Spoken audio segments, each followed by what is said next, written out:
मैं तो पहले दिन से कह रहा था ये जो बीसी ये फर्जी आदमी है। विधानसभा के अंदर भी भरी विधानसभा में मुख्यमंत्री सामने बैठा था मेरे। मैंने उनको ये बताने का काम करा, मैं कि तुम्हारा एचएयू का जो ये वीसी है ये फर्जी अवार्ड लेके आया हुआ है, इसकी डिग्री भी नकली है, पेड भी नकली है, इस पे कार्रवाई करने का काम करो। लेकिन बड़ी ये दुख की बात है कि ये सरकार ऐसी थी गूंगी बारी जिसने कहीं उसकी सुनवाई नहीं करी। आज भी एक ऐसा नकली आदमी, आज हमें शर्म आती है कहते हुए भी हरियाणा की सबसे प्रसिद्ध अगर कोई यूनिवर्सिटी है तो एचएयू है। पूरे विश्व के अंदर सबसे बड़ी एग्रीकल्चर यूनिवर्सिटी के नाम से कोई जानी जाती है तो चौधरी चरण सिंह एग्रीकल्चर यूनिवर्सिटी जानी जाती है। और आज दुख इस बात का है, इस एग्रीकल्चर यूनिवर्सिटी का जो वीसी एक ऐसा आदमी है ना जिसको एग्रीकल्चर के बारे में पता है, ना जिसे बच्चों को पढ़ाने के बारे में पढ़ा है।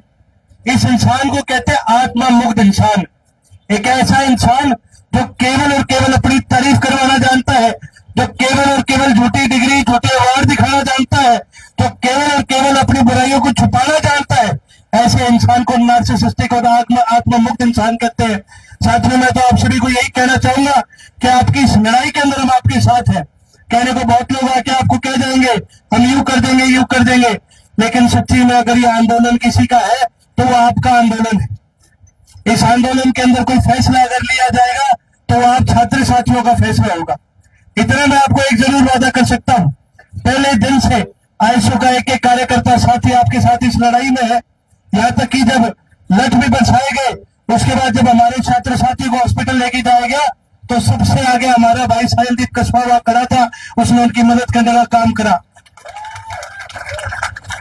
आज भी जो ये झूठी एमएलआर की रिपोर्ट है, इसके खिलाफ हमने कोर्ट में जाने का काम किया। हमने इसके खिलाफ पीआईएल डालने का काम करा है कि अभी ये फर्जी रिपोर्ट कैसे बनाई गई। चाहे ये लड़ाई हमें सड़कों पर लड़नी पड़े, चाहे ये लड़ाई हमें कोर्ट में लड़नी पड़े, ये लड़ाई हर जगह लड़नी जरूरी है। लेकिन साथियों, मैं आपको ये कहना चाहूंगा, ये लड़ाई आपने लड़नी। इस लड़ाई के अंदर आपको जितनी हमारी मदद चाहिए, जितना हमारा समर्थन चाहिए, जितना आईएसओ को एक एक कार्यकर्ता साथी के अंदर समर्थन है, हम आपके साथ हैं। और अगर ये बीसी खुद नंगे पांव चल करके यहीं पर आकर आपसे माफी नहीं मांगता तो इस आंदोलन को रुकने मत देना साथियों, इस आंदोलन को बढ़ाना है। और जिस दिन आप ये फैसला कर लोगे कि हम इस आंदोलन को बढ़ाने का काम करेंगे, हमें जब तक इंसाफ नहीं मिलता हम खाली चौधरी चरण सिंह यूनिवर्सिटी तक नहीं रुकेंगे, हम हरियाणा के एक एक यूनिवर्सिटी में जाने का काम करेंगे। तो उस इंसान का एक एक छात्र साथी आपके साथ लग जाएगा, एक एक यूनिवर्सिटी में जाने के लिए, आपको इंसाफ दिलाने के लिए। जहां आप हमारी जिम्मेवारी लगाओगे हम आपके साथ खड़े मिलेंगे।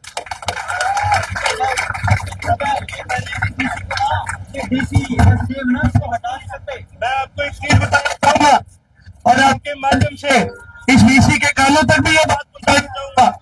ये लोग इस कभी इनकी तो सरकार है, सरकार इनका पक्ष ले लेगी।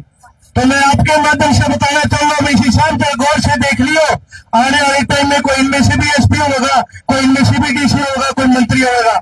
ये जो जिस कुर्सी पे तू बैठा है ये बहुत चिकनी कुर्सी है, कब इस पे से फिसल के तू गिर जाए, कब कोई और आगे बैठ जाए तो तुम्हें बेरा नहीं पड़ेगा।